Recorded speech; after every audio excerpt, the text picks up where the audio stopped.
Hi guys, welcome back. Today's video is going to be all about anxiety at family events. With Christmas coming up pretty soon and New Year's, that's the time of year that we really see our family most and have big events. There's also birthdays and stuff, but in this video we'll go over the ways that you can manage your anxiety, cope at family events, and how to actually enjoy it. So let's get on into it.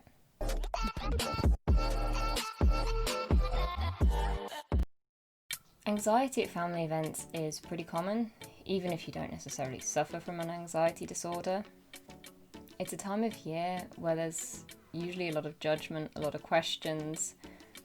You have to act a certain way, and bigger families, there's more people that maybe you don't see as regularly, so there's an awkwardness there, discomfort.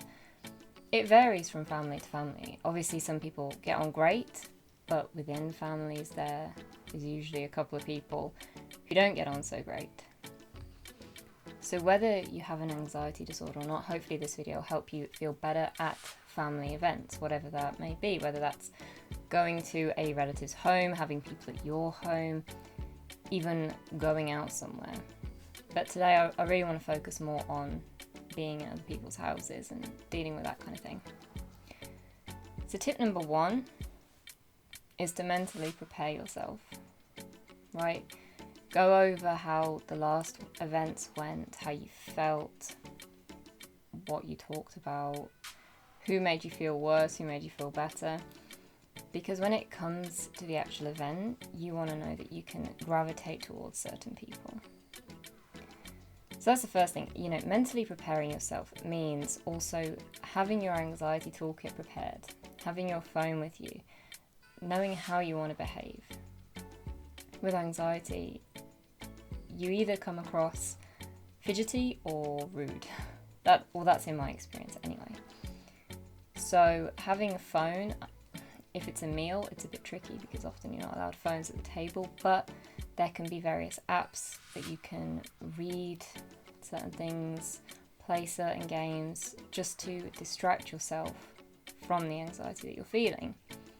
The other option you have is to try different breathing techniques. I'll leave a link up here. Or progressive muscle relaxation, which you can do if you're sat down. Talking is a great way of just taking your mind away from the anxious thoughts and feelings.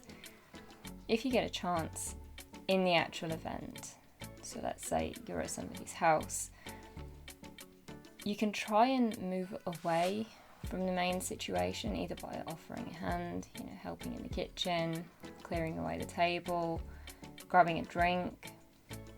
Those are the sort of sneaky ways as such to get away with not having to stay put. That's something that I've found useful and something that hopefully you can implement relatively easily. It's important to remind yourself that it will be over, right? But if you're concerned, see if there's a way that you can leave early. That might be an excuse, like having to go somewhere else. That might mean having somebody call you at a certain time so you can just pop outside. There are different ways to figure out how to cope with that situation and leaving a little bit earlier. It's great, let's say that you decide to meet your friends after whatever the event is, and then that's the perfect reason to leave at whatever time, and nobody will really question it. I don't know how your experiences have gone, but I know that if I try and say I'm leaving because I'm anxious, I'll suddenly be bombarded with advice and like, oh, don't worry about it, it's fine, no, this is fun, why would you be anxious? And as much as I appreciate where that comes from, it doesn't help in the moment. So try and have a backup plan of how to leave. Now, if you're younger, that's obviously more difficult because you are reliant on your parents. If people are in your home, you can try and just go upstairs, like have a reason to go upstairs. There are different ways to think of what will fit well into your life and your family. The next thing I'd suggest is deciding how you want to behave in a situation. What I mean by that, which this is why it's difficult to summarize in just one point. What I mean by that is, if it's a meal, it's very difficult to eat when you're anxious, right? Your body kind of shuts down. It's not a time to consume a meal. But how do you get away with that? Well, I would always eat before. And that way, I would be able to like snack a little bit, but I wouldn't be hungry.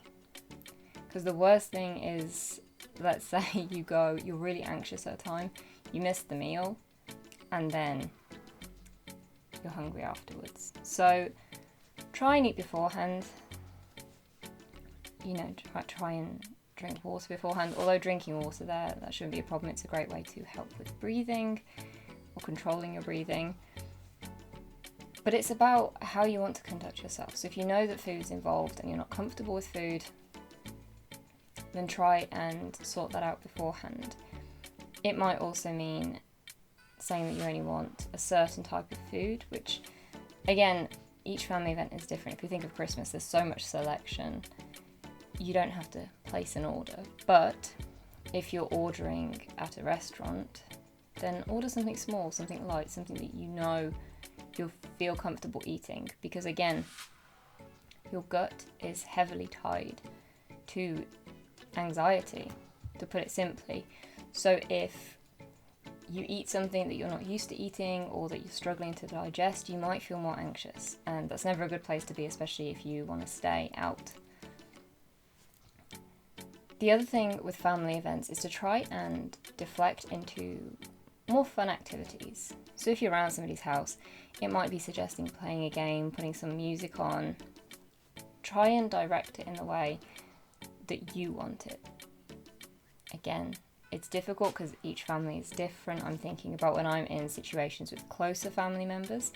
Obviously, if you're having a big family event that has family and friends, it's harder to direct. But the positive thing with that is that usually people go off in their own little groups. So you can go and be with the people that you feel comfortable with. And again, that's worth bearing in mind. Possibly taking your own drink as well, or some kind of distraction, like a fidget spinner or the little fidget cubes. Those kinds of things you can just keep in your bag or in your pocket. And when you start to feel your anxiety rising, that's how you direct yourself and your energy and your thoughts. Aside from that, anxiety at family events, it's really hard to predict. Sometimes you might feel great because there's no tension there. Other times you'll just feel awful and you won't know how to deal with it, which is why having your own little anxiety toolkit is so useful. Because then if suddenly you feel anxious and you don't know what to do, you just go to that. So you strip it back to the basics of progressive muscle relaxation, breathing exercises, positive affirmations, those kinds of things. You just redirect your mind and control your physical response. But that takes practice. But those are the kind of things that will help in the moment. The other thing that I think brings a lot of anxiety, as I mentioned earlier, is questions. When people start asking you, do you have a job? Do you have a partner? Are you planning to have kids? What are your future plans? Where are you going? Those kinds of questions can be really hard to deal with, especially in teenage years.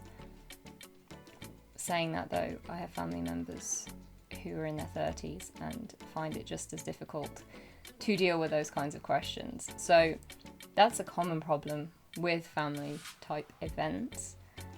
But the best way is to try and laugh it off. You don't have to justify yourself to anybody. As long as you're happy with where your life is and you know you're doing your best, you don't need to answer everybody's questions. You can just deflect. So if you're like, oh, no plans yet, and then change the subject to them. Or step away, say, oh, actually, I'm just gonna go grab myself a drink. Or I just need to speak to whoever. Take your time in planning it beforehand so that in the moment, again, you have options of what you can say. Because it's so easy to forget things right in the moment when you're anxious. But if you have, if you've rehearsed it, it should be easier. But that's the best way to deal with those kinds of questions. Don't take it to heart, but just focus on deflecting the situation, moving away from it. But that's really it. That's all the advice I have. Hopefully you found it helpful. Leave a comment below your experiences at family events. Have you been more anxious, less anxious than normal? How have you dealt with certain problems? It's great to share experiences with these kinds of things because, again, everybody's family is different. So it's hard to offer generic advice in a situation that might be so specific. Like, you might have just one person that you dread seeing. The other thing to just leave on is it's okay to say you don't want to go. It took me a long time to learn that, and I'm still getting there. But often with family, you feel obliged to go to their events, whatever they may be. And that's understandable because they're your family. But actually, if they are toxic people, if you have the option to say no and you really don't want to go, and you know that actually it would be bad for your mental health to go, then you can say no. So just keep that in mind when making your decisions. Sometimes it's worth it, sometimes it's not. Change the rules a little bit. If you're going to somebody's house for Christmas, say, I'll pop round for half an hour. And that's it, then you are totally entitled to leave after that half an hour.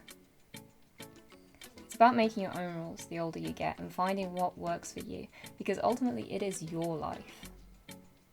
You're the one who it impacts the most. So if you enjoyed this video or found any helpful tips, drop a thumbs up. Don't forget to subscribe to see more content like this, and I'll see you next time.